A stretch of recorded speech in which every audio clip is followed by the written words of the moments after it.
Hello, everybody watching our Texas Home Loans channel. Everybody's asking me, everybody's calling me, when do I refinance? When do I refinance? Man, good question. We had a few people that kind of missed the window in October because rates took a little bit of a dip, but then they shot right back up before the election, and we haven't seen low rates since.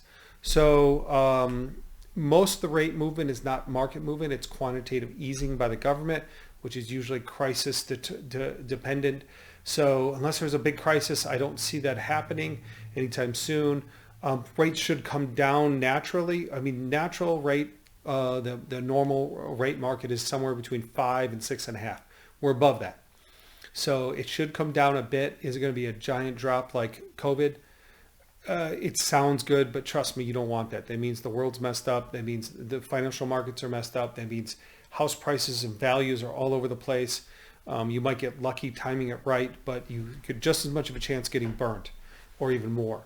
So anyway, that being said, when do I refinance? It depends on the loan size. $400,000 loan, a half point is worth it because you can get all that money back in about 12 to 18 months, which means you're gonna get that money back. Or 3/4 of a point, you're gonna get it back in under 12 months. You at a point with 400,000, you're looking at 6 months of getting all the money back. So you can make that happen. We can run the numbers. Numbers don't lie. The math does not lie. Most lenders will hide the closing costs and try to talk you into refinancing and say it doesn't cost you anything. But they're lying to you because it does cost you something. It goes on your loan balance, and then you're paying that interest 2.5 times. So not only does it chew up your equity, but then you got to pay the interest on what you borrowed. So we're going to address that first. We're going to address that first. I'm going to talk about my other videos on refinancing and the hidden costs of refinancing and how we're going to address it up front.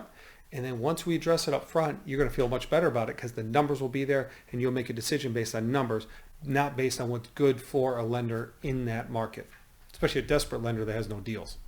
Trust me, I'm getting a lot of calls from clients. Oh, they said it was the best thing in the world. And I look at the math. I said, this doesn't make sense. Look at this. And they're like, hey, thanks. I'm like, if it made sense, I could do it. I could do it at a lower price, but don't do it right now. So we're going to talk about that which is addressing the hidden costs of refinance up front.